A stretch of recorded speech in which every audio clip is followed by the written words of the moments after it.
Conhecereis a verdade, e a verdade vos libertará. Sendo assim, quem andava em trevas jamais andará.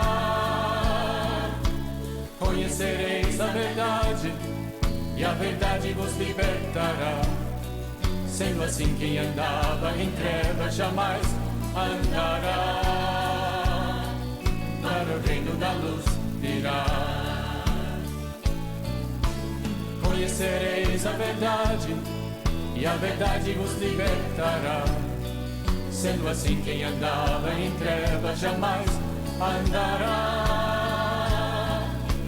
Conhecereis a verdade, e a verdade vos libertará.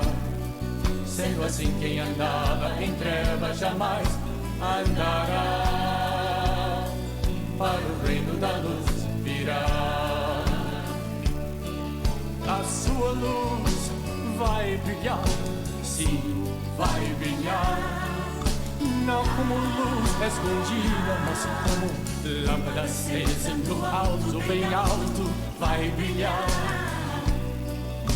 Sim, vai brilhar. Conhecereis a verdade, e a verdade os libertará. Sendo assim, quem andava em trevas jamais andará.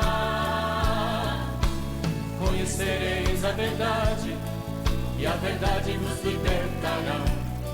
Sendo assim, quem andava em trevas jamais andará. Para o reino da luz virá. Jesus é o caminho, a verdade e a vida. Jesus é a luz do mundo. Ele é lâmpada para os meus pés, e através dele que eu também serei luz. E assim sempre vou brilhar. Conhecereis a verdade, e a verdade vos libertará. Sendo assim, quem andava em trevas jamais andará. Conhecereis a verdade, e a verdade vos libertará. Sendo assim, quem andava em trevas jamais andará. Para o reino da luz virá. Para o reino da luz virá. Aleluia, glória a Deus. Aleluia, glória a Deus. Louvado e engrandecido é o santo nome do nosso Senhor Jesus Cristo. Amém, irmãos? Quero a partir de agora, a partir deste momento, cumprimentar aí todos os irmãos com a santa e gloriosa paz do Senhor, nessa noite abençoada, dia 29 de outubro de 2024.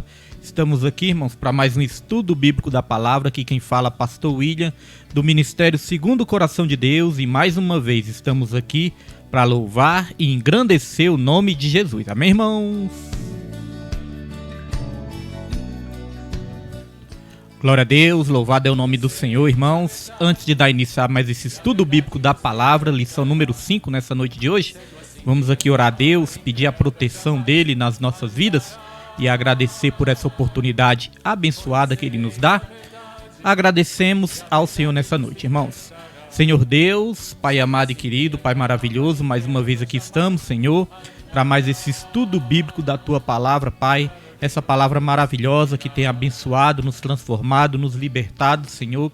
E essa palavra que nós cremos, Pai, que se nós guardarmos ela até o fim, perseverarmos até o fim, Senhor, o Senhor vai nos dar a coroa da vida, Pai. Queremos aqui agradecer ao Senhor, repreender todo impedimento, repreender todo mal no mundo espiritual e que o Senhor abençoe cada vida que vai nos acompanhar, meu Deus, pela internet, Senhor. Entre na vida de cada um, Pai, na mente, no coração, e vem em nome de Jesus Cristo abençoando cada um através da sua poderosa palavra. E assim nós te agradecemos e te bendizemos em nome de Jesus. Amém e graças a Deus. Amém, irmãos? Glória a Deus. Louvado é o nome do Senhor Jesus Cristo. Mais um estudo bíblico da palavra nessa noite abençoada. E sem perda de tempo, antes de estar cumprimentando aí todos os irmãos, mas sem perda de tempo, nós já vamos aqui para o texto áureo. Vamos aqui para a apresentação da lição, irmãos. A apresentação da lição que eu já vou estar colocando aí na sua tela. Hoje nós vamos estudar a lição número 5, que tem como título Promessa de Salvação. Lembrando que nós estamos estudando o quarto trimestre de 2024 e tem como tema as promessas de Deus. Confie e viva as bênçãos do Senhor, porque fiel é o que prometeu, é o tema do quarto trimestre de 2024. E a lição número 5, Promessa de Salvação. Já vamos aqui para o texto áureo. Texto áureo já está aí na sua tela. E o texto áureo se encontra em João, capítulo 5, versículo 24. Texto áureo, a palavra de Deus diz: na verdade vos digo, que quem ouve a minha palavra e crê naquele que me enviou, tem a vida eterna e não entrará em condenação, mas passou da morte para a vida. E nós vamos aqui para a verdade prática. Verdade prática diz: a promessa da vida eterna é a maior bênção divina para todo aquele que crê em Jesus Cristo. A maior promessa divina é a promessa, né, irmãos, da vida eterna, a promessa de salvação. Vamos aqui para a leitura bíblica. A leitura bíblica está em João, capítulo 3, versículo 14 até o 21. Leitura bíblica. E já vamos aqui para a apresentação da lição também, que tem 3 objetivos. Primeiro objetivo dessa lição: explicar biblicamente a promessa da salvação. Segundo objetivo: mostrar a natureza da promessa da salvação. E o terceiro objetivo: refletir a respeito da importância da promessa da salvação e a perseverança nela. Glória a Deus. Dito isso, já vamos entrar aqui na introdução. Mas antes de entrar na introdução, já quero aqui abençoar a vida da minha família, que já está aí, né? Já está aí acompanhando esse estudo bíblico. Missionária Raimunda, que está aí também acompanhando. Deus abençoe. Nossa irmã Nilde Vila Nova, Deus abençoe também. Nosso levita João Kleber e também nossa irmã Irenilde, que Deus abençoe. Você que estiver assistindo aí também, né? Deixa um comentário aí, que aí você vai aparecer aqui também. E nós vamos estar abençoando a sua vida em nome de Jesus Cristo. Vamos para a introdução, irmãos? Introdução. Peraí que eu aumentei demais. Introdução.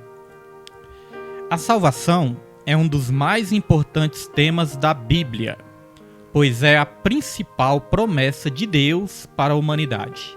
É exatamente isso o que nos mostra o Evangelho de João no capítulo 3, em que estudaremos a promessa da salvação, sua natureza e perseverança. Glória a Deus. Pastor Evaldo Lemos está aí também. Deus abençoe pastor e toda a família também, em nome de Jesus. Irmãos, a promessa da salvação. O que nós vamos estudar nessa noite é sobre isso. É sobre a promessa da salvação. Aqui eu já destaquei na introdução que a salvação é um dos mais importantes temas das páginas da Bíblia. O que nós temos priorizado, irmãos? O que nós temos colocado como mais importante da palavra do Senhor? Só são as bênçãos materiais? Só são as coisas terrenas? Só são as coisas passageiras? Ou nós temos dado mais importância para a nossa salvação? A maneira que nós vivemos nessa terra vai ser a maneira que vai revelar aquilo que nós estamos achando mais importante na nossa vida. A Bíblia fala, né, que aonde estiver o nosso tesouro, lá vai estar o nosso coração também. E aonde está o nosso tesouro? Nas coisas passageiras ou na vida eterna? Ou na salvação? Ou em Deus, né? Aonde está o nosso tesouro? Eu destaquei aqui também na introdução que a Bíblia fala sobre a promessa da salvação. É uma promessa de Deus para todo aquele que crê. Nós sabemos que toda promessa de Deus é para todo aquele que crê. Aquele que vive essa promessa vai crer nessa promessa e vai praticar todas as instruções de Deus. Quero dizer uma coisa aqui, né, que nós precisamos deixar bem claro nas nossas mentes, irmãos. Jesus, ele não morreu naquela cruz para nos dar coisas materiais. Não. Não foi esse o objetivo. Não foi esse o propósito da morte de Jesus na cruz. A morte e a ressurreição, né? Nossa diaconisa Osmarina está aí também. Deus abençoe diaconisa e toda a família. Então, irmãos, uma coisa tem que ficar bem clara na nossa mente. Jesus, ele não morreu para nos dar coisas materiais. Jesus, ele morreu lá na cruz para nos dar a salvação em Cristo Jesus.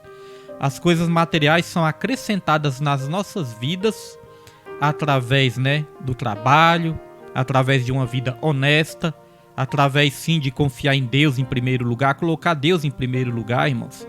Deus, ele abre portas onde não há portas, Ele também abre portas de emprego, portas de prosperidade. Jesus, ele nos abençoa nessa terra também. Mas o objetivo de Jesus, descer da glória, irmãos? Sair lá da glória dele, vir sobre essa terra, viver sobre essa terra, nos ensinar. O objetivo foi que ele tinha que morrer para perdoar os nossos pecados e com isso nos dar a salvação e não coisas materiais. É importante deixar isso bem claro, porque muitas vezes nós podemos ouvir um evangelho distorcido, um evangelho que pode até mesmo ensinar que Jesus, ele morreu para nos dar coisas materiais. Isso não é verdade. Ele morreu para nos dar as coisas espirituais que nós tínhamos perdido quando o homem pecou lá no Jardim do Éden. E com isso nós herdamos o pecado, do primeiro homem e da primeira mulher. Amém? Dito isso, vamos aqui seguir. E aqui nós já vamos para a promessa da salvação. A promessa da salvação é a primeira promessa, vou colocar aí na sua tela, e introduzir da seguinte maneira. A promessa da salvação é a primeira promessa feita por Deus. Quando nós vamos lá para o livro de Gênesis, nós vemos que ali Adão e Eva, pecaram, caíram em pecado. Com isso, eles foram destituídos da salvação. Eles foram destituídos da vida eterna. Mas logo ali no capítulo 3 de Gênesis, Deus, ele faz a primeira promessa para o homem. E a primeira promessa é a promessa da salvação. Jesus, ele falou, olha, da sua descendência surgirá aquele que pisará na cabeça da serpente. Esta te ferirá o calcanhar, mas tu ferirás a cabeça dela. Estava falando ali de Jesus, da descendência da mulher, que viria o Messias, Jesus Cristo. E ali a primeira promessa. Vai surgir aquele que vai pisar na cabeça da serpente. Serpente nós sabemos que é o Satanás.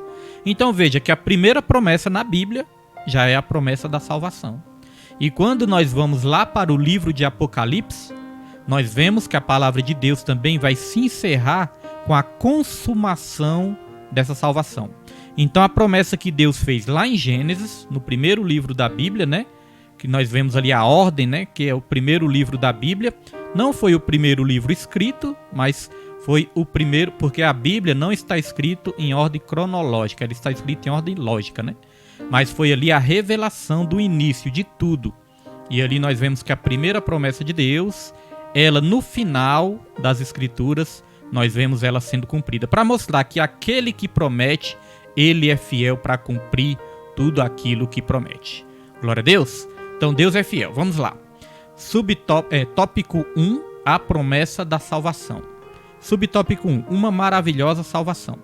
A leitura bíblica em classe nos lembra a passagem bíblica do Antigo Testamento em Números 21, versículo 4 até o versículo 9, que trata de um ato simbólico. Mandar um alô para nossa irmã Irenilde também, Não lembro se eu cumprimentei a irmã, mas Deus abençoe a irmã Irenilde também, que está aí. A leitura bíblica em classe nos lembra a irmã Nilde, Irmã Nilde Vila Nova, está aí também. Deus abençoe a todos, viu, irmãos, que têm aí acompanhado esse estudo bíblico para a glória e para a honra do Senhor Jesus Cristo. Então vamos lá. A leitura bíblica em classe nos lembra a passagem bíblica do Antigo Testamento, em Números 21, versículo 4 ao 9, que trata de um ato simbólico em que a cura física seria uma realidade para quem olhasse para a serpente de bronze no deserto, e teria a maldição removida de sua vida. Semelhantemente, o sacrifício de Jesus na cruz do Calvário proporciona redenção para a alma carente de salvação.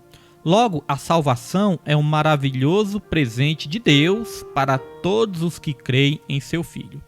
Irmãos, na leitura bíblica, né, que eu sempre recomendo dos irmãos lerem em casa, a leitura bíblica que está em João 3, versículo 14 ao 21, vai falar de uma serpente, que essa serpente ela foi erguida, ela foi levantada.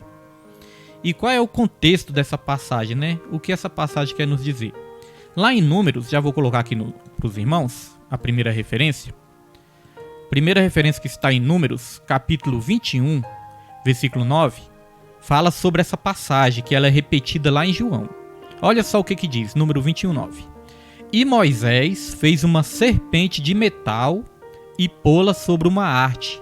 E sucedia que, picando alguma serpente a alguém, quando esse olhava para a serpente de metal, vivia. Nossa levita Maria Alice, né, está aí também. Deus abençoe Maria Alice e toda a família, em nome de Jesus.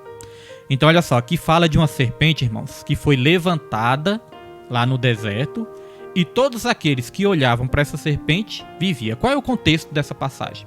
Ele vai dizer que o povo estava desobediente, ele vai dizer que o povo estava rebelde, e Deus, como forma de disciplinar e castigar o povo, Deus ele enviou-lhe serpentes para picar o povo. Irmãos, quem acha que Deus não castiga, né, que Deus não disciplina, que Deus é só amor, sempre perdoa tudo sem castigar, sem disciplinar? Não. Deus ele mostra que ele também é juízo, e ele também é fogo consumidor, e ele castiga, ele disciplina, não para a nossa morte, mas para que a gente se arrependa. Então ele ordenou ali serpentes, né? A serpente começou a picar no povo, só que Deus, sempre quando ele, antes dele exercer juízo, e até mesmo quando ele aponta para o juízo dele, Deus ele dá um escape, ele dá um livramento. E qual foi o livramento ali naquela época? Deus ele ordenou Moisés, né, a levantar uma serpente, a erguer uma serpente, era uma estátua, né, uma serpente ali, e deu uma ordem. Ele falou: olha, ergue essa serpente, e todos que olharem para a serpente ficarão curados, né, não morrerão por causa das picadas, viverão, não morrerão, mas viverão. Essa serpente já apontava para quem? Para Cristo, que seria levantado no madeiro também. Assim como a serpente foi erguida no deserto e tirou as pessoas da morte e trouxe para a vida, assim é o nosso Senhor Jesus Cristo também. Ele foi erguido no madeiro. Quando se olhava para a serpente, as pessoas tinham livramento da morte. Quando nós olhamos para Jesus, nós também temos o livramento da morte eterna, irmãos. Então já apontava para Cristo. Hoje em dia nós sabemos que Cristo não está mais no madeiro. Ele se ascendeu aos céus, ele está ao lado de Deus Pai, à direita de Deus, à destra do Senhor, e ele intercede por todos nós. Amém? Então era um apontamento, era um símbolo, era uma representação. Nós temos que olhar para Jesus para sermos curados também. Glória a Deus, louvado é o nome do Senhor. Dito isso, já podemos aqui avançar para o tópico 2, que já está aí na sua tela. Tópico 2 fala da obra de salvação. Aqui diz: o Evangelho de João nos mostra que a obra de salvação é uma providência de Deus para salvar o ser humano de uma condenação eterna.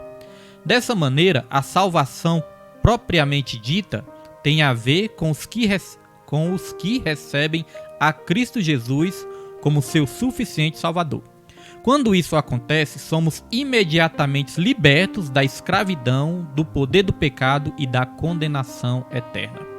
Irmãos, a Bíblia diz que todo aquele que comete pecado, ele é escravo do pecado. Mas quando nós recebemos Jesus como nosso único, verdadeiro Salvador, aqui fala que nós somos imediatamente libertos da escravidão do poder do pecado e da condenação eterna.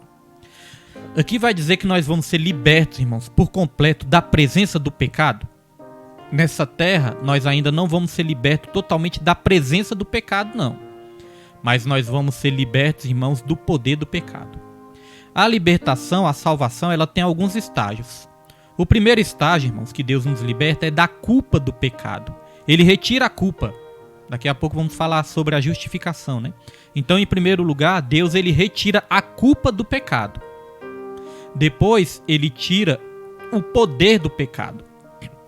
A Bíblia fala que quando nós cremos em Jesus, o pecado não terá mais poder sobre nós. no lugar do pecado nos dominar, somos nós que passamos a dominar as nossas vontades e as nossas paixões.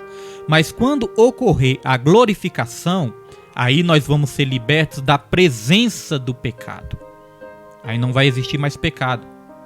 Nós não vamos mais nem conhecer o pecado, nós não vamos mais praticar o pecado, vamos estar totalmente livres do pecado. Então, primeiramente é isso. Somos libertos da culpa do pecado, a culpa é retirada de nós. E aí nós vamos sendo libertos do poder do pecado e na glorificação nós vamos ser libertos da presença do pecado. É onde não haverá mais pecado de maneira nenhuma, irmãos. Amém? Esta é a obra da salvação. Eu destaquei aqui também no subtópico 2 que Jesus, ele é o nosso único, o nosso eterno e o nosso suficiente Salvador. Não existe Salvador em outro a não ser Jesus Cristo. Jesus Cristo, ele é o único mediador, como a palavra diz, né? A palavra do Senhor fala, eu sou o caminho, Jesus Cristo dizendo, eu sou o caminho, eu sou a verdade e eu sou a vida. Ninguém vem ao Pai a não ser por mim. Então olha só essas duas referências que eu vou ler com você. Vou colocar aí na sua tela. Olha só essas duas referências. A primeira está em 1 Timóteo, capítulo 2, versículo 5, que diz assim, ó: porque há um só Deus e um só mediador entre Deus e os homens, Jesus Cristo, homem. Tá vendo? Há um só Deus e também um só mediador. O único que pode fazer mediação entre Deus e os homens é Jesus Cristo, homem. E aqui o outro versículo está em Atos capítulo 4, versículo 12, que diz: e em nenhum outro há salvação, porque também debaixo do céu nenhum outro nome há dado entre os homens pelo qual devamos ser salvos. É forte, né, irmãos? Eu gosto muito dessa passagem que fala, ó, em nenhum outro há salvação, porque também debaixo do céu nenhum outro nome. Jesus Cristo, irmãos, ele é o nome que está acima de todo nome. E aqui diz que debaixo do céu não há nenhum outro nome dado entre os homens pelo qual devamos ser salvos. Por que é importante saber disso, né, irmãos? É importante saber disso porque nós temos que entender o seguinte: Maria foi uma pessoa importante? Foi, Maria foi uma pessoa importante, uma pessoa agraciada, uma pessoa abençoada. Pedro foi uma pessoa importante? Pedro também foi uma pessoa importante. Tiago, João, Elias, Davi, Salomão, todos foram pessoas importantes? Todos foram pessoas importantes, irmãos. Mas nenhum nome desse pode salvar a não ser o nome de Jesus Cristo. Quando você vai para a carta aos Hebreus, a carta aos Hebreus começa ali ensinando que Jesus ele é maior do que todos. Que Jesus ele é maior do que Moisés, que Jesus ele é maior do que Josué, que Jesus ele é maior do que os anjos, que Jesus ele é o maior de todos. Ele é o nome que está acima de todo nome. E somente através do nome de Jesus é que nós podemos ser salvos. Nós vamos aprender aqui que salvação ela tem um sentido amplo. Não é só salvação no sentido de ser salvo para a vida eterna, mas é salvação de todas as mazelas, irmãos, que entrou nas nossas vidas através do pecado. Então Jesus Cristo é o único que pode salvar, libertar, curar, fazer milagres nas nossas vidas. Pedro não pode, João não pode. Então esse negócio de ficar rezando para santo, irmãos, isso aí não é bíblico. Jesus é o único mediador.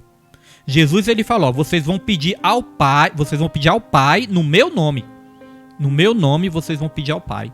Todas as vezes que vocês orarem ao Pai em meu nome, o milagre vai acontecer. Todas as vezes que vocês orarem ao Pai em meu nome, vai ser feito aquilo que vocês pedem. Então é no nome de Jesus. Não é no nome de Maria, não é no nome de Pedro, não é no nome de Tiago, é o nome de Jesus. Ele é o único mediador. Amém? Então esse negócio de rezar para santo, né, irmãos? Isso não é bíblico. Nós oramos para Deus no nome de Jesus Cristo. É o nome que possui todo o poder, é o nome que está acima de todo nome. Nossa missionária Rita de Cássia está aí também, né? Deus abençoe a missionária Rita e toda a família em nome de Jesus Cristo. Então, irmãos, é o nome que possui todo o poder. A Bíblia fala que Jesus Cristo ele veio sobre essa terra, ele veio como homem, ele obedeceu, ele se humilhou, mas ele também sofreu um castigo de cruz, ele sofreu uma morte de cruz. Mas a Bíblia diz que Deus deu o nome que está acima de todo nome, para que no nome de Jesus se dobre todos os joelhos nos céus, na terra e debaixo da terra, e toda língua confesse que Jesus Cristo é o Senhor, para a glória de Deus Pai. Glória a Deus. Creio que foi muito importante, né, lembrar disso e falar disso nessa aula de hoje. Então vamos avançar aqui para o subtópico 3, o Salvador. A obra de salvação tem como base a entrega do Filho de Deus como aquele que pagou o preço do pecado. Quem pagou o preço do pecado, irmãos, não foi João, Tiago, não foi Pedro, não foi Moisés. Quem pagou o preço foi Jesus e foi com o sangue dele. Glória a Deus.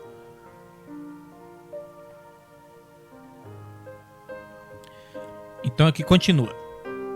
Esse Salvador, revelado em João 3,16 e 17, nos garante a gloriosa promessa de salvação. Todo aquele que nele crê, não pereça, mas tenha a vida eterna. Quem se arrepende, crê e permanece em Jesus, jamais perecerá eternamente.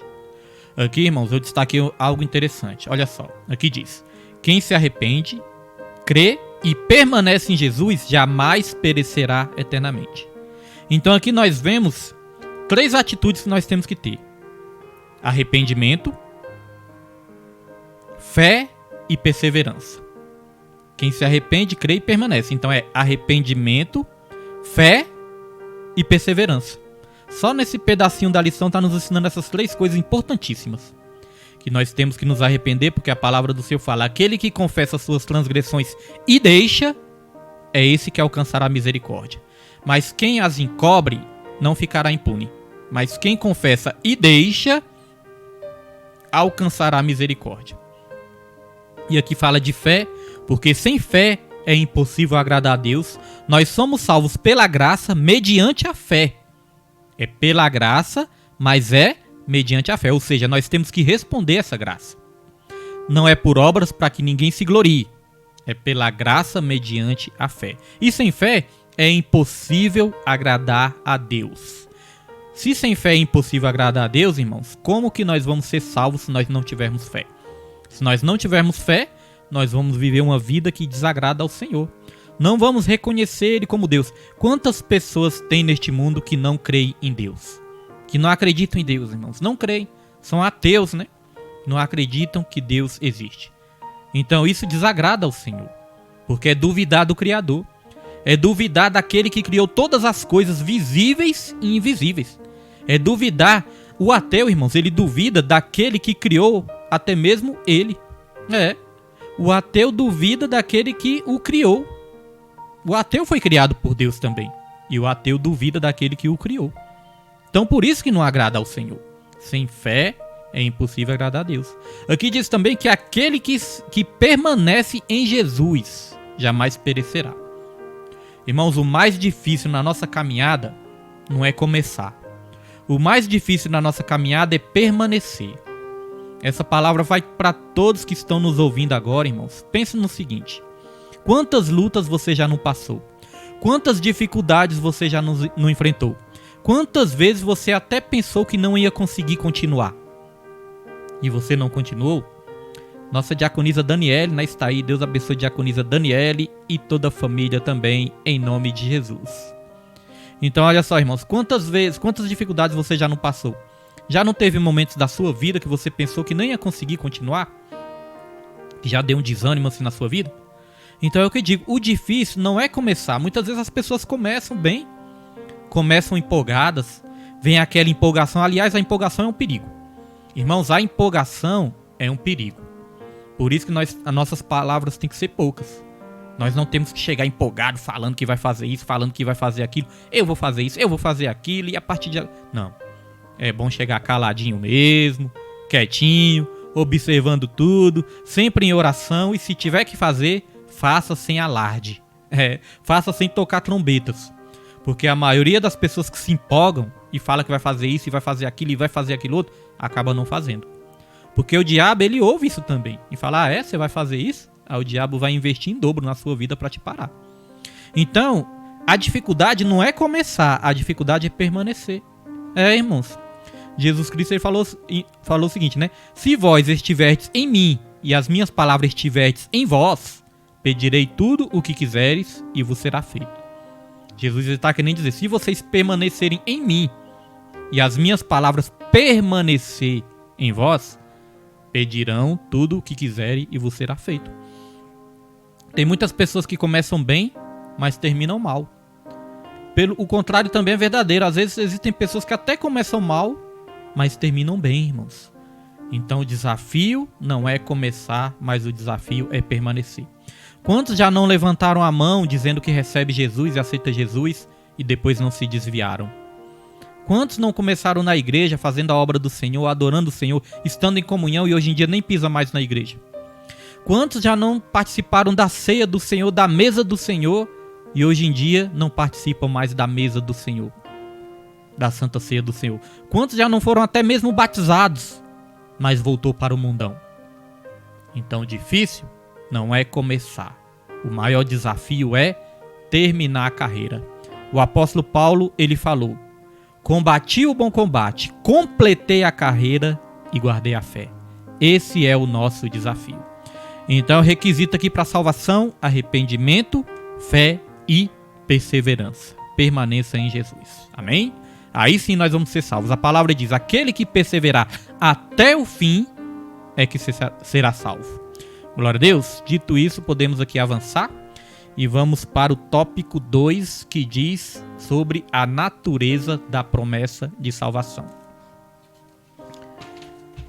Aqui diz: podemos compreender a natureza da promessa de salvação estudando alguns aspectos salvíficos dessa grande obra.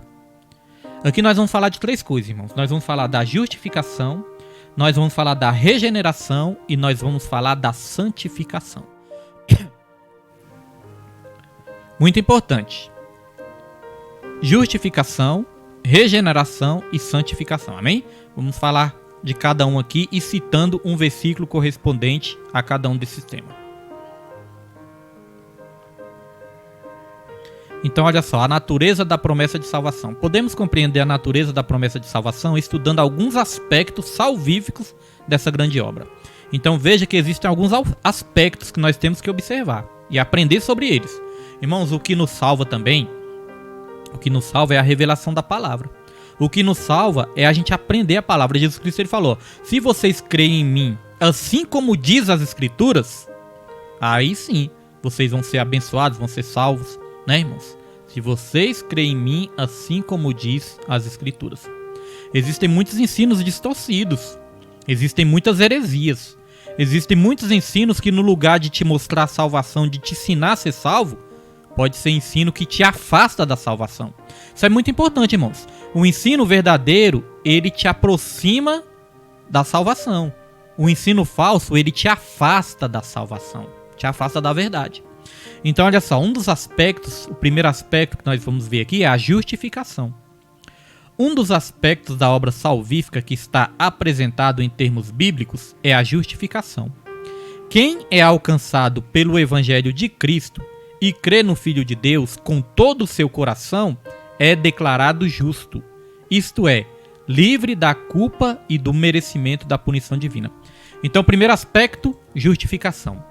É quando Deus nos declara justos. O diabo pode chegar e falar: ele é culpado, ele faz isso, ele faz aquilo. Ele pode intentar todas as acusações contra os eleitos de Deus, né? Mas é Deus quem nos justifica. Ele tirou toda a nossa culpa. Ele tirou a nossa dívida. O escrito de dívida que era contra nós, ele cravou na cruz e nos deu a salvação. É como se você estivesse devendo algum dinheiro, irmãos. Estivesse devendo algum dinheiro para alguém e chegasse alguém, assumisse a sua dívida, pagasse a sua dívida e falasse: agora ele não deve nada. Pode tirar o nome dele do SPC, pode tirar o nome dele do Serasa. Eu nem sei se existe mais SPC, né? Sei lá, tomei por fora. SPC eu creio que existe ainda, né? É o Serviço de Proteção ao Consumidor. Creio que existe isso, né? SPC, Serasa. Então, é como se Jesus falasse isso. Pode tirar o nome dele aí da lista negra, porque eu já paguei o alto preço. Eu já paguei a dívida que era contra ele, eu assumi essa dívida e eu paguei, irmãos. Essa é a justificação. E vamos ler aqui a primeira referência sobre justificação.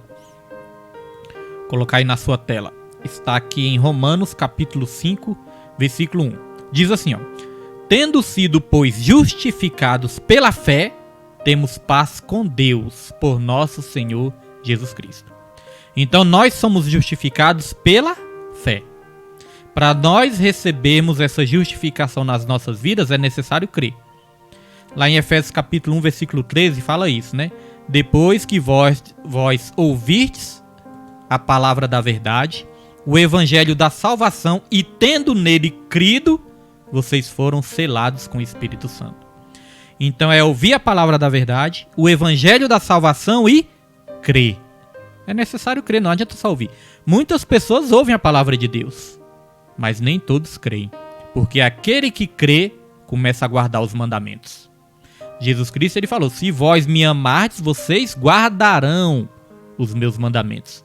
Quem guarda os mandamentos de Deus é porque crê, é porque teme, e esse aí é justificado. Glória a Deus. Então o primeiro aspecto é esse, a justificação. Agora vamos falar do segundo aspecto, que é a regeneração. Pastor William, o que é a regeneração? Vamos aprender agora. Para que a obra de salvação apresentada no Evangelho de João 3 se manifeste na vida do salvo, é necessário que ocorra a regeneração, denominada de novo nascimento no mesmo capítulo, João 3, versículo 1 ao 6. Uma pessoa que nasce de novo passa por um processo de transformação interior em que o coração sofre uma mudança radical por intermédio do Evangelho, mediante o poder do Espírito Santo. Então, irmãos, nós podemos dizer que a regeneração, ela é a obra do novo nascimento. É quando o nosso espírito ele é regenerado. É quando a nossa natureza é formada de novo. É o novo nascimento que Jesus ensinou lá para Nicodemos. É o novo nascimento, é nascer de novo. É a gente receber a natureza espiritual, que essa natureza ela é operada dentro de nós. É passar da morte para a vida, irmãos, e se tornar nova criatura em Cristo Jesus. Aqui nós poderíamos citar várias passagens do Novo Testamento, mas eu resolvi escolher uma passagem do Antigo Testamento, porque eu creio que essa passagem do Antigo Testamento já apontava para isso, já apontava para o novo nascimento, já apontava para essa regeneração, irmãos. Regenerar significa gerar de novo. Quando nós somos regenerados, nós somos gerados de novo. É um novo nascimento. Não é igual Nicodemos falou, né? Então eu vou entrar no ventre da minha mãe e depois vou nascer de novo? Não, irmãos. Nós somos gerados novamente. Amém? Nós não somos... não é que nós vamos... ele olhou por um olhar carnal, né? Um olhar terreno, um olhar limitado, não. A revelação é completa. Nós vamos nos tornar uma nova criatura. Nós não vamos ser reformados. Nós vamos ser gerados de novo. E aí eu quero ler essa passagem que eu acho bem forte com os irmãos, que está lá em Ezequiel, capítulo 36, versículo 25 ao 27. Olha só, esse texto foi escrito no Antigo Testamento, há milênios de anos atrás, né? Mas eu creio que nesse texto aqui já está apontando para o novo nascimento, para essa regeneração, para a obra do Espírito dentro de nós. Respeitando aqui o contexto, né? Aqui é claro que estava falando ali sobre a nação de Israel, que estava afastada de Deus, que estava apostatando, mas ali já apontava para todos nós, né? Que nascemos de novo em Cristo Jesus. Olha o que diz: então aspergirei água pura sobre vós, e ficareis purificados. De todas as vossas imundícias e de todos os vossos ídolos vos purificarei. O Antigo Testamento era uma representação. O Antigo Testamento era uma figura do que viria. Aqui veja que aqui a palavra fala de aspergir água sobre vós, né? Mas no Novo Testamento a revelação é mais profunda. No Novo Testamento, Jesus Cristo ele falou da água da vida. E a água da vida, irmãos, não é uma água que nos lava por fora, não. A água da vida é uma água que nos limpa por dentro. Jesus falou, ó, E quem beber da água da vida, beber é um processo interno, né? Quando você bebe, é um processo interno. Não é igual você ir no chuveiro, se lavar por fora, não. É um processo interno. Jesus Cristo falou, quem beber dessa água, do seu interior fluirão rios de águas vivas. Então veja que aí é do interior, né? Essa água que nos purifica, irmãos, com a revelação do Novo Testamento, é uma água que começa nos limpando por dentro e não por fora. Então veja, então aspergirei águas sobre vós e ficareis purificados de todas as vossas imundícias e de todos os vossos ídolos vos purificarei. Ídolo é algo que nós temos no interior. Ídolo não é algo que nós temos no exterior, não. Ídolo é algo que nós temos dentro do nosso coração. Tudo aquilo que ocupa o lugar de Deus nos nossos corações se torna um ídolo nas nossas vidas. Pode ser um esposo, pode ser uma esposa, pode ser um filho, pode ser um neto, pode ser um emprego, pode ser dinheiro, pode ser uma imagem de escultura, pode ser a fama deste mundo, a glória deste mundo.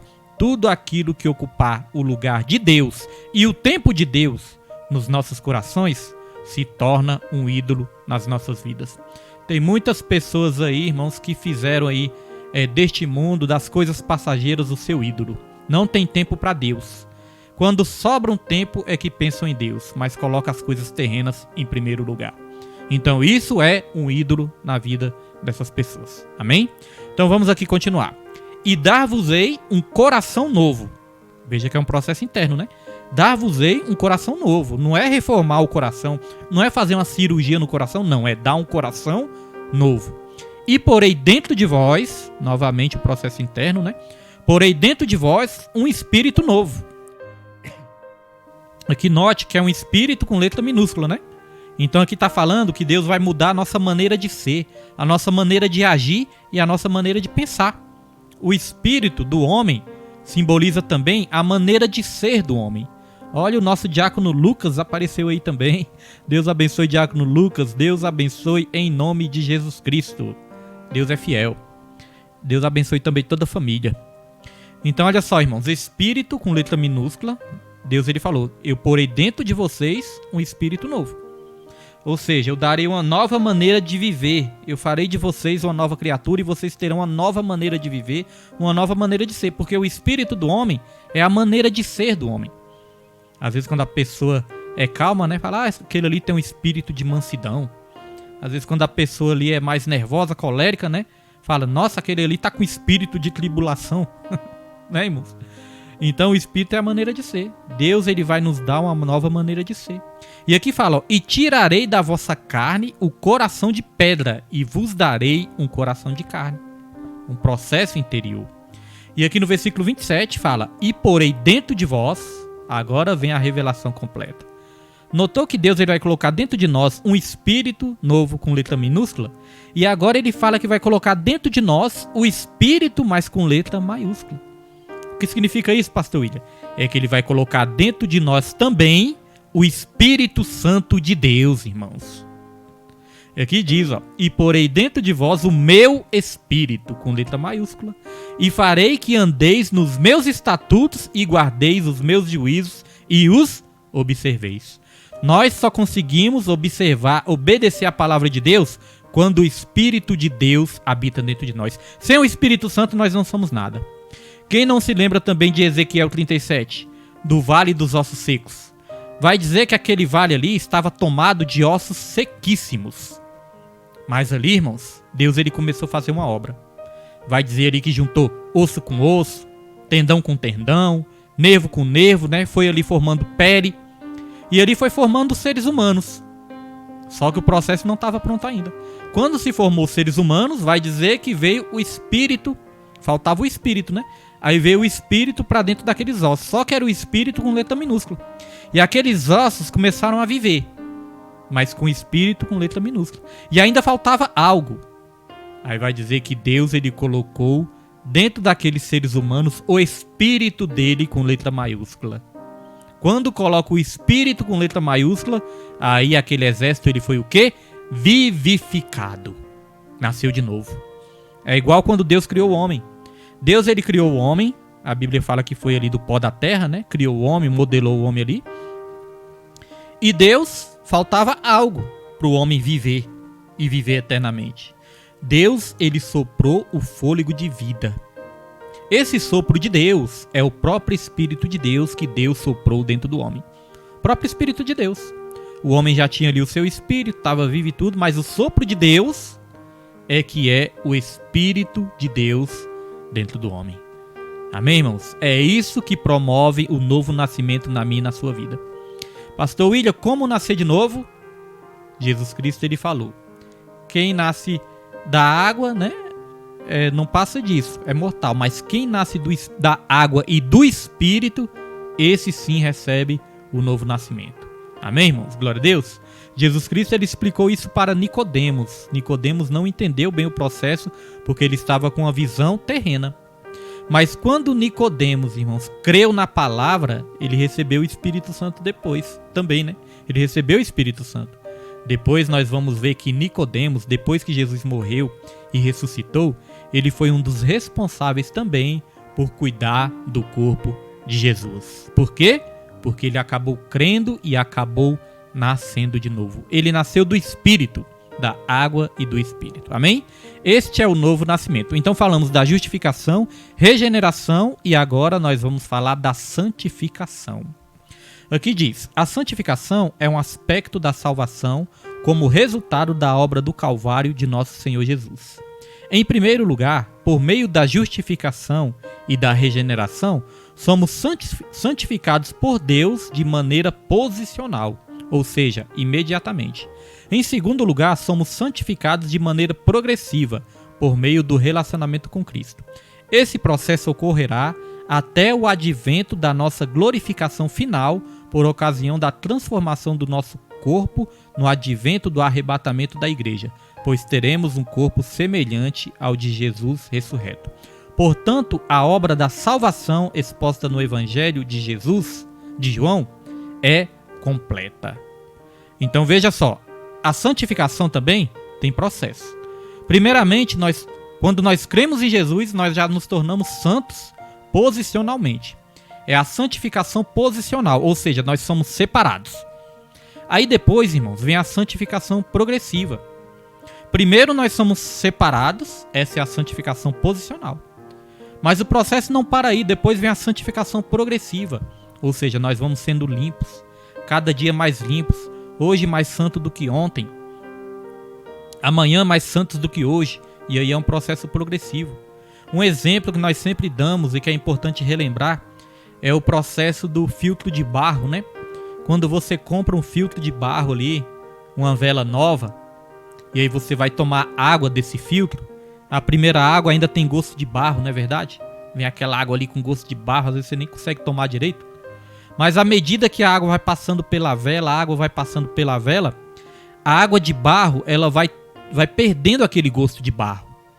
Aí chega um momento, irmãos, que a água está tão limpinha, que a água está tão pura, tão limpinha, que você já não sente mais o gosto. Este é o processo de santificação nas nossas vidas. A água que simboliza a palavra, irmãos, vai nos limpando. Vai nos limpando. A vela é como se fosse o nosso coração. A água vai passando e vai nos limpando. Aí depois nós perdemos todo o gosto ruim deste mundo, né? Este é o processo de santificação. A Bíblia fala em Filipenses capítulo 1, versículo 6, que aquele que começou a boa obra em cada um de nós vai terminá-la até o dia de Cristo. E depois desse processo completado, aí vem a glorificação. É onde nós vamos ficar livres da presença do pecado. Só relembrando, primeiro nós somos livres da culpa do pecado, depois nós somos libertos do poder do pecado e por fim nós vamos ser libertos da presença do pecado. Não vamos ver pecado nem perto da gente mais. Amém? Não vamos mais conhecer o pecado. E aí a obra de Deus, ela é completa do começo ao fim. Aquele que começa é aquele que termina. Porque a Bíblia fala, aquele que começou a boa obra é ele que vai terminá-la até o dia de Cristo. Isso nos mostra o quê? Que nós não podemos largar Jesus em nenhum momento das nossas vidas. Porque ele começou e é ele que vai terminar. Amém? Glória a Deus. Dito isso, vamos só ler a referência que fala sobre santificação também. E aí nós já vamos passar para o último tópico.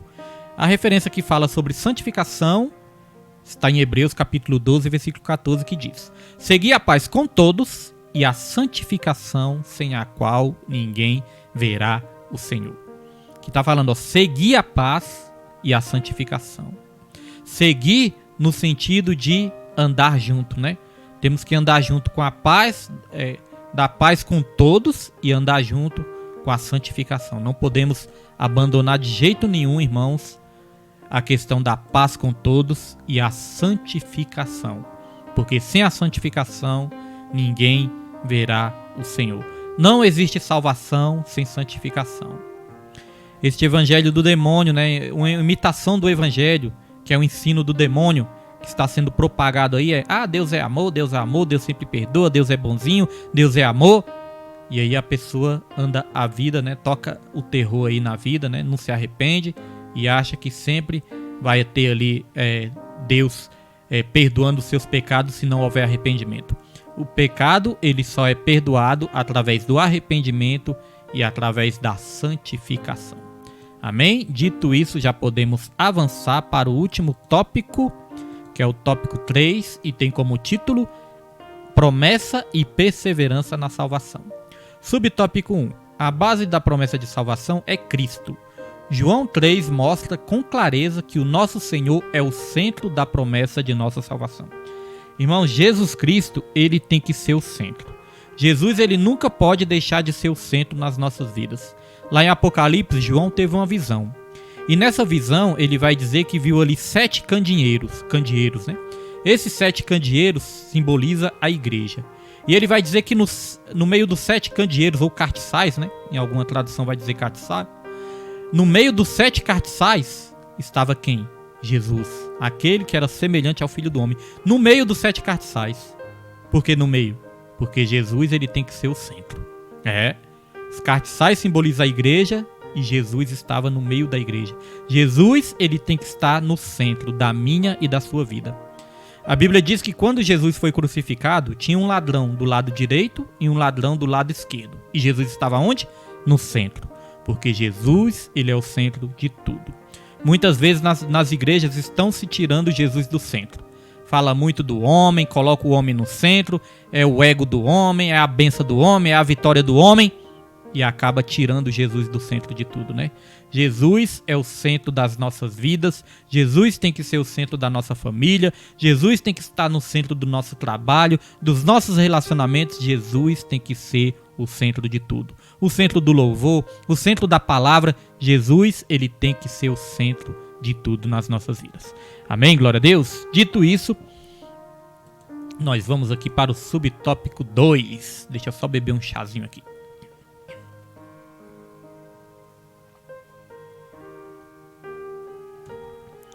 Glória a Deus. Subtópico 2, está aí na sua tela, a apostasia individual.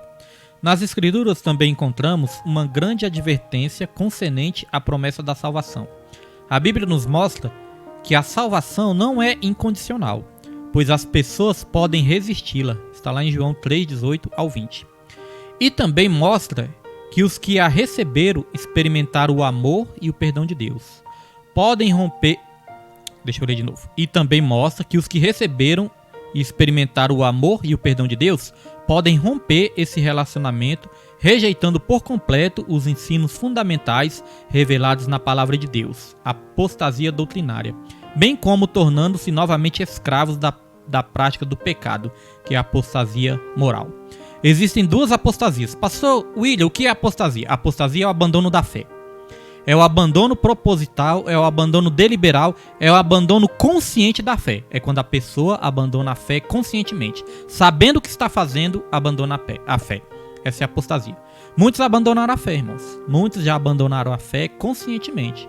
Sabendo que é errado, sabendo que não devia fazer isso, mas abandonaram a fé. Então existe o abandono da fé doutrinária, que se chama apostasia doutrinária, ou seja, o abandono do verdadeiro ensino. É quando as pessoas não querem saber do verdadeiro ensino.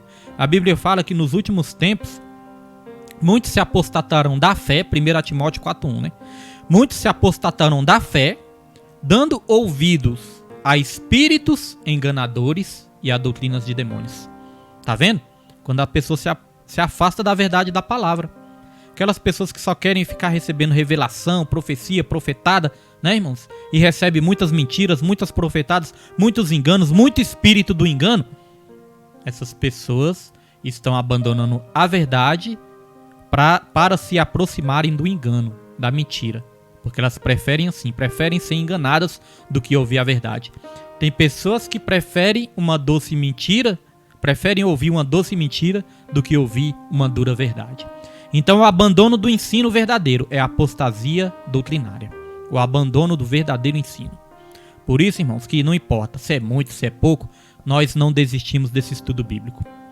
Porque, irmãos, é melhor, né, ser usado por Deus, muitas vezes para salvar ali poucas pessoas, do que ser usado pelo diabo para enganar milhões. Deu para entender? É isso que me motiva. É melhor ser usado por Deus, nem que seja para salvar poucas pessoas, do que ser usado pelo diabo para levar muitas pessoas para o inferno. Não adianta, pode ter igreja que esteja super lotada, mas se estiver pregando mentira, heresia, distorção, irmãos, isso aí não adianta de nada, né? Então existe a apostasia doutrinária, que é o abandono do ensino, e existe a apostasia também moral. A palavra de Deus também fala lá em 2 Timóteo capítulo 3, que nos últimos tempos serão dias difíceis. As pessoas vão ser cada vez mais blasfemos, né? Rebeldes, desobedientes, mais amigos do mundo, mais amigos dos deleites do que amigos de Deus. Tudo isso tem lá em 2 Timóteo capítulo 3. Essa é a apostasia moral. É quando a pessoa volta para o pecado, volta para a imundície, volta para as práticas mundanas, né? Para a imundície do pecado do mundo. Essa é a apostasia moral. A apostasia doutrinária também, a palavra de Deus fala que muitos terão comichões nos ouvidos, não vão mais suportar a verdadeira doutrina, a sã doutrina. Vão ter comichões nos ouvidos e se voltarão aos mitos, às fábulas. Procurarão pessoas que só falem aquilo que elas querem ouvir, aquilo que agrada o coração, aquilo que agrada os ouvidos, aquilo que massageia o ego. Então veja, a apostasia doutrinária do ensino e a apostasia moral. Quando a pessoa abandona o ensino, irmãos, a pessoa fatalmente vai cair no pecado de novo. Porque a pessoa vai pensar, eu não quero acreditar nessa verdade aí, então posso andar do jeito que eu quiser. O que faz ainda com que a gente tenha temor é quando a gente crê e obedece a palavra. Isso nos dá um temor no nosso coração. Nós não queremos desobedecer a palavra. Com isso nós não vamos cair na imundícia do pecado. Agora, se a pessoa não tiver mais temor pela palavra, abandonar a verdade, abandonar o ensino, essa pessoa fatalmente vai cair no pecado. Amém? Então os irmãos que estão aí acompanhando o estudo, os irmãos estão percebendo a importância desse estudo bíblico? Nem todos percebem, irmãos. Nem todos dão valor, nem todos acreditam que esse estudo bíblico é importante. Muitos pensam, isso aí é besteira, isso é coisa do pastor. Não, irmãos. O verdadeiro cristão, aquele que realmente conhece a palavra, crê na palavra e obedece a palavra, sabe da importância de um estudo bíblico. Não somente esse, né? Mas todo o estudo da palavra do Senhor para a sua vida é algo fundamental e de suma importância para que você não caia na apostasia, para que você não perca a salvação. Amém? Dito isso, já vamos aqui para o último tópico, que é o subtópico 3, último subtópico, né? Que é o subtópico 3, que diz: a promessa e a segurança da salvação. O ensino bíblico do Novo Testamento afirma que ao passar pela morte, o salvo já está imediatamente com Cristo. Assim, os que creem em Cristo se submetem a Ele como seu Senhor e, mediante um relacionamento pessoal com Cristo, estão definitivamente seguros para a vida eterna. Glória a Deus! Então podemos encerrar assim. O que nos dá segurança para a vida eterna? Olha, irmãos, preste atenção que isso é forte. O que é que nos dá segurança para a vida eterna? Porque às vezes nós podemos até pensar assim, meu Deus do céu, será que eu... Podemos, né, irmãos? Uma hora ou outra a gente pode ter esse pensamento. Meu Deus, será que realmente eu sou salvo em Cristo Jesus? O que pode nos dar segurança? Irmãos, a Bíblia nos ensina que nós temos que ter a segurança da salvação. Porque nós não somos salvos pelas nossas obras, não. Nós somos salvos pela fé. Então nós temos que crer que Jesus nos salvou e que nós tomamos posse dessa salvação. Se a gente basear a nossa salvação pelas nossas obras, nós nunca vamos ter certeza da salvação. Porque nós sempre vamos querer fazer mais, e nós nunca vamos achar que fazemos o suficiente. Nós sempre vamos achar que temos que fazer mais. Por quê? Porque estamos baseando a salvação nas nossas obras. Mas se nós basearmos a nossa salvação na graça de Deus, nós vamos saber o seguinte: eu tenho sim para praticar as boas obras, porque as boas obras acompanham a salvação, mas não é as boas obras que me salvam, e sim a graça de Deus. Então, o que pode nos dar segurança da salvação? Aqui mesmo responde, né?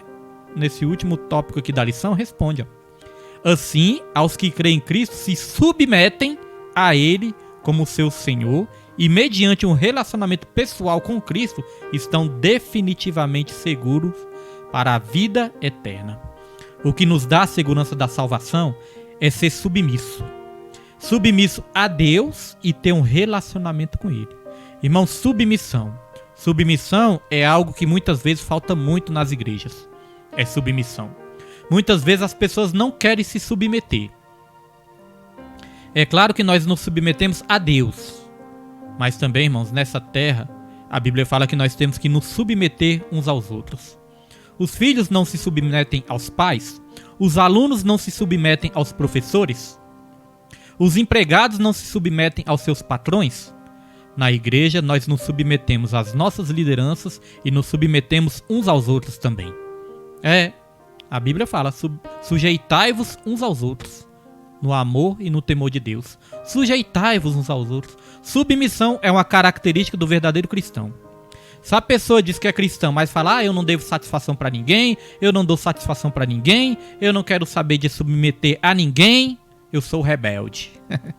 Isso não é cristianismo, irmãos. Isso é qualquer coisa. Mudanismo é qualquer coisa. Mesmo é rebeldia, né, desobediência, mas não é o cristianismo. Jesus Cristo, ele sendo Deus, ele se humilhou e ele obedeceu até o fim.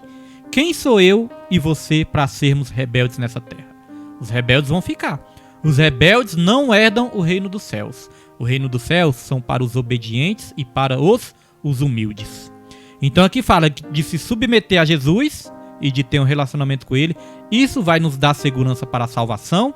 E aí eu vou ler o último versículo para confirmar tudo isso que nós falamos aqui. Olha só. E por que me chamais Senhor, Senhor, e não fazeis o que eu digo? Em algumas traduções vai estar assim: por que me chamam Senhor, Senhor, se não fazem o que eu mando? Irmãos? Então o verdadeiro salvo, o verdadeiro cristão, ele é humilde e ele é obediente. Deus tem falado muito disso, né? Mas quem escolhe os temas não sou eu, é Deus. Então Deus tem falado muito disso, de humilhação, de humildade e de obediência. Essa é a marca do verdadeiro cristão. Amém? Vamos aqui para a conclusão e nós já vamos aqui abençoar a vida dos irmãos. A conclusão diz: a promessa da salvação nos lembra de que não podemos descuidar da nossa conduta diante de Deus e do mundo. A salvação, em primeiro lugar, depende de Deus, que estende sua mão ao pecador perdido. Mas também é necessário que o ser humano aceite humildemente o amor e a graça de Deus em seu favor. Amém, irmãos? Glória a Deus. Essa foi a lição de hoje. E nós podemos dizer, irmãos, que essa lição de hoje é a lição mais importante que nós podemos ter nas nossas vidas quando fala de salvação. Nenhum bem material, nenhuma conquista dessa terra é tão importante, não é mais importante do que a salvação nas nossas vidas. Amém? Então espero que essa aula tenha abençoado sua vida. Nós já vamos estar aqui encerrando em nome de Jesus Cristo, mas eu já quero te convidar para a próxima aula, lição número 6. A lição número 6 é a promessa de cura divina. Quem está precisando de cura? Todos nós, né? Cura emocional, sentimental, espiritual, cura da saúde, cura da mente, cura do psicológico. Irmãos, tem muitas pessoas que estão abaladas psicologicamente. Precisa de uma cura psicológica. Muitas pessoas estão destroçadas sentimentalmente. Cura sentimental. E muitas pessoas estão abaladas emocionalmente. Precisa de uma cura emocional. Na próxima aula, nós vamos falar disso. E eu creio que Deus vai estar curando muitos corações. Amém? Essa foi a aula de hoje. Quero agradecer a todos os irmãos do Ministério segundo o coração de Deus, que acompanharam, né? Os irmãos que não são do ministério também, mas sempre acompanham. Que Deus abençoe também a sua vida, em nome de Jesus, a sua casa, o seu casamento, o seu lar, o seu ministério. Deus abençoe todas as áreas da sua vida e que a graça do nosso Senhor e Salvador Jesus Cristo, o amor de Deus e a comunhão do Espírito Santo sejam com todos, não somente hoje, mas para todos sempre. E quem crê, digita amém e não se esqueça, ame a Deus, ame ao seu próximo e em tudo dê graças, porque esta é a vontade do Senhor. Que Deus abençoe sua vida. Irmãos, não esqueça de deixar uma curtida, viu? Isso ajuda a live também. Deus abençoe sua vida em nome de Jesus Cristo. Sendo assim, quem andava em trevas jamais andará. Conhecereis a verdade e a verdade vos libertará. Sendo assim, quem andava em trevas jamais andará. Para o reino da luz virá. Conhecereis a verdade e a verdade vos libertará. Sendo assim, quem andava em trevas jamais andará. Conhecereis a verdade e a verdade vos libertará. Sendo assim, quem andava em trevas jamais andará. Para o reino da luz virá.